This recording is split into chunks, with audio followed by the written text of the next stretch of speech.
Welcome to disaster. Hitungan mundur menuju bencana. Okay guys, let's give a big applause for the last performance.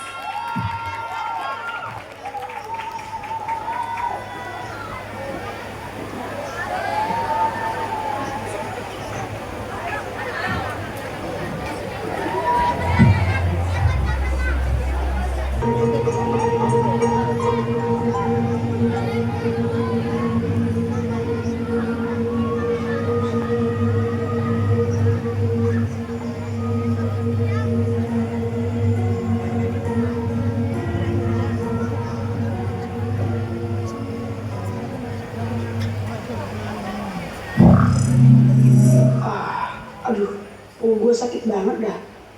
Kayaknya kita kelamaan tidur di kapsul deh. Bentar. Ini di mana? Kok panas banget sih? Mana gak ada orang sama sekali lagi. Ya udah, yuk jalan-jalan dulu. Yolah, gas. Mereka pun memutuskan untuk berjalan mengelilingi wilayah tersebut. Ini mah panasnya gak ngotak. Wih, bentar. Lihat tuh, ada gedung tua. Nggak dulu Sabi kali ya. Yolah, gaskan. Nah, ini baru dengan dikit. Tapi tetap aja pengap, Ram. Ada robot. Coba gue cek dulu robotnya. Nah, ini ada tempat buat taruh baterai. Coba cari baterainya. Siapa tahu bisa nyala tuh robot. Bentar, coba gue cari. Nah, ketemu. Ya udah, gadget pasang. Nah, kan bisa nyala. Sistem aktif. Halo, siapa kalian? Perkenalkan, namaku Eko. Gue Rafa. Ini Rama. BTW, ini tahun berapa ya? Ini tahun 2070. Hah? 2070? Bukannya kita cuma tidur sebentar? Lah iya, perasaan kita tidur cuma 2 jam dah. Bentar. Kayaknya kapsul itu udah bikin kita hibernasi selama bertahun-tahun deh. BTW, kenapa bumi bisa serusak ini? Itu semua karena perkembangan hutan, polusi, dan efek rumah kaca akibat gas karbon dioksida. Lah, cahaya ungu di luar itu apa? Itu adalah akibat dari lapisan ozon rusak yang menyebabkan radiasi UV langsung terpancar ke bumi. Terus kenapa napas jadi berat gini? Karena hutan menghasil oksigen telah hilang. Panas aja pengabar tadi. Emang hutan yang menjadi penghasil oksigen itu kemana? Yang saya tahu, ada organisasi yang menggunduli hutan itu untuk kepentingannya sendiri. Apakah kalian mau ke sana? Ya udah deh, gas. Mereka pun pergi ke lokasi hilangnya hutan penghasil oksigen itu. Itu warga Sober, organisasi pengundulan massal. Teruskan penerbangan, keuntungan nomor 1. Kedua, yang berbeda ini. Siapa kalian? Kami warga sekitar hutan ini. Sejak hutan ditebang, airnya makin dikit dan udara semakin panas. Tolonglah, anak-anak kami sering sakit karena polusi. Darahku sesak, udara di sini lebih panas dan berdebu. Aku kangen hutan yang hijau. Diam, hutan ini milikku. Kalian gak berhak mengaturku. Ketua, tanah kebenaran sama. Diam, uang lebih penting. Berhenti.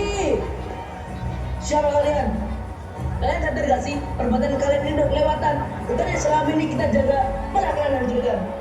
Tanpa hutan, wilayah ini bisa terkena bencana seperti banjir dan longsor. Kami sudah memperingatkan ini dari awal. Kalau hutan habis, kami mau hidup di mana? Peduli apa aku? Yang aku tahu bumi ini hanya untuk mencari uang.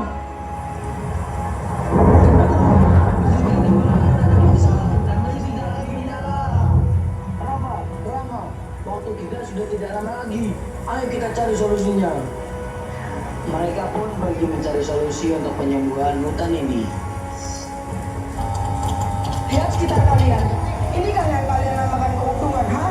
Ini mah namanya kehancuran. Kalau hutan ini habis, kalian juga gak akan selamat. Kalau nggak percaya, sini gue liatin.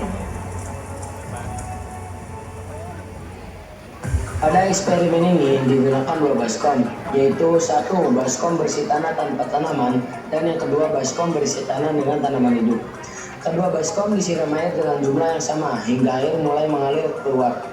Hasil pengamatan menunjukkan bahwa air pada baskom berisi tanah saja mengalir lebih cepat dibandingkan baskom yang berisi tanah dan tanaman. Secara ilmiah perbedaan ini terjadi karena akar tanaman berperan penting dalam struktur tanah. Akar tanaman dapat menyerap sebagian air, menghambat laju aliran air di dalam tanah, dan mengikat partikel tanah sehingga tanah menjadi lebih stabil. Selain itu, keberadaan tanaman meningkatkan porositas tanah, yaitu kemampuan tanah untuk menyerap dan menahan air. Air hujan tidak langsung mengalir di permukaan, tetapi lebih banyak yang meresap ke dalam tanah atau infiltrasi. Hal ini juga mengurangi aliran permukaan atau runoff yang dapat menyebabkan erosi. Sebaliknya, pada tanah gundul tanpa tanaman, ia tidak ada akar yang menahan partikel tanah. Air lebih cepat mengalir di permukaan, juga tanah lebih mudah terkikis oleh air. Kondisi ini juga meningkatkan risiko erosi, banjir, dan longsor, terutama saat terjadi hujan deras dalam waktu yang lama. Kesimpulan eksperimen ini, tanah gundul memiliki potensi lebih besar menyebabkan banjir dan longsor. Yang kedua, tanah yang ditumbuhi tanaman dan pepohonan mampu menyerap air lebih baik, mengurangi erosi, dan mencegah banjir serta longsor. Eksperimen ini membuktikan bahwa vegetasi memiliki peran penting dalam menjaga keseimbangan lingkungan dan kestabilan tanah. Alah, tak peduli, yang itu, kami butuh uang. Kerusakan ini akan membunuh kalian juga keluarga kalian. Kedua, anak saya sering sakit sejak udara makin panas. Desa kami kebanjiran dan hujan. Sawah gagal panen semua. Aku cuma ingin wilayah ini maju. Maju tanpa alam bukan solusi yang baik. 90% bencana disebabkan hilangnya hutan.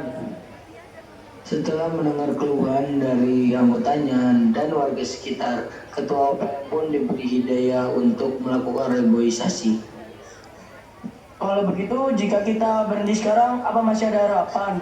65% jika reboisasi dimulai dari hari ini. Itu lebih baik daripada tidak sama sekali. Hentikan semua mesin. Mulai hari ini, kita hentikan kegiatan penebangan hutan ini dan mulai melakukan reboisasi. Hormat Ketua, kami siap membantu menanam kembali hutan ini. Mereka semua akhirnya bekerja sama untuk menghidupkan hutan ini dengan cara reboisasi. Suhu menurun. Woi, lihat, jamnya berhenti. Bumi selamat. Bumi terjaga dari korban terbaik. Countdown to Disaster mengajarkan bahwa kerusakan alam bukan takdir, melainkan akibat dari keserakahan dan kelalaian manusia sendiri. Penebangan hutan, polusi, dan pemanfaatan alam tanpa batas membawa dampak nyata berupa pemanasan global, bencana alam, dan ancaman bagi kehidupan manusia.